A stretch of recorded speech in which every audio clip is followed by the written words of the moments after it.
here in Los Angeles for many, many years, Richard Blake. Well, thank you so much. And before I talk about Oingo, I just want to acknowledge Fraser Smith, because when I was first moving over here from England, I would listen to Fraser on the radio, and I would tape him on a 6-hour VHS so I could get his whole show, because he was such an inspiration to me. And I still think he is probably one of the most talented people, not just in Los Angeles radio, but in the history of radio, period. So.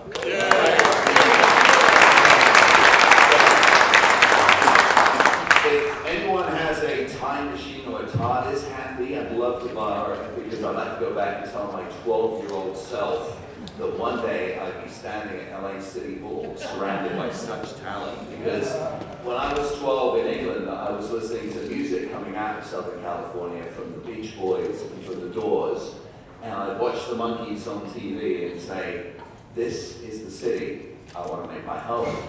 And I was able to do that. I feel so privileged. And the fact that I became friends with some of the heirs to that music scene, Oingo Boingo, is amazing to me, because when I moved to Los Angeles and I discovered the vibrancy, not just of the city, but of the music scene and what was happening at Madeline Wong's West, and the Troubadour and the Roxy, I was just blown away. And then I got to hear the beats of Oingo Boingo. And it was the beats. Johnny Vatos? Yes, sir!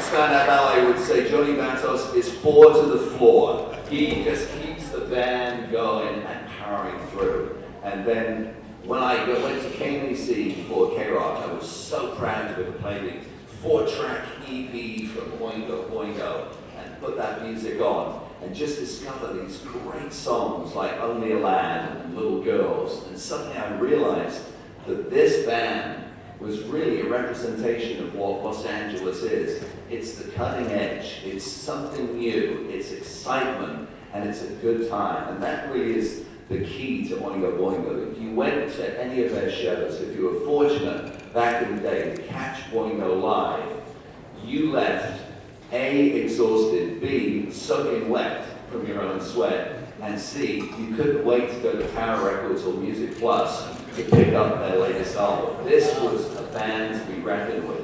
And when I did my first television show, which was called MD3, the first band that I said to the producer that we had to get on, despite the fact that I was dating Terry Nunn from Berlin, my #1 choice for band to get on was these guys, Oingo Boingo. And we put them on TV and showed them in 50 cities around the country, and we were just blown away at their presence. And over the years, I've been so privileged to work with them, to share the stage with them, and just to be in the audience when they've been playing, because they're that good. If anyone grew up here as a KROQ kid, they knew that a certain date would roll around every year, and that was Halloween. And as much a part of candy and costumes that Halloween's tradition is, the other tradition in Southern California was seeing these guys behind me, either at Irvine Meadows or Universal Amphitheater. When the tickets went on sale, it was how quick they could go. Today, I think even the computers were meltdown. Back in the old days, it was Ticketmaster, and it was churned out, and it would still sell out 3, 4, 5 nights in 20 minutes. And people just loved it. It was something you looked forward to all year long. Oingo Boingo, Irvine Meadows. When I DJ private parties and they ask me to do 80s trivia, one of the questions I'll say is, what KROQ band do you associate with Halloween? And I don't even get to say Ween, because everyone's yelling, Oingo Boingo. This group is a legend. Of course, they're known around the country for Weird Science and Dead Man's Party, but here in Southern California and Los Angeles, we know the depth of their music. We know how great it is. I DJ'd a wedding 2 years ago, and the first dance song they asked for was Not My Slave. I thought the parents were going to drop dead, but all the other people, they just loved it and they partied. And since Oingo Boingo dance party's been on the scene, which Johnny and the guys have kept alive, it's made me absolutely thrilled to be to see them again, because they recapture, and thanks to the great new lead singer as well, they recapture the spirit of Oingo Boingo. that so many people thought had long gone. You go to a show with Johnny and the boys, and you leave with that same smile that you had in 91, 92, 93, 94, and the bittersweet smile in 95 after their farewell shows.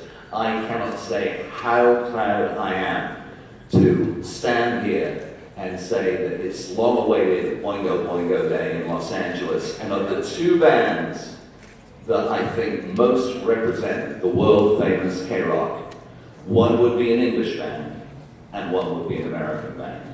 The English band would be Depeche Mode, and standing shoulder to shoulder with Depeche Mode are these guys behind me from Los Angeles, Orange County, and Southern California. Oingo Boingo, the great.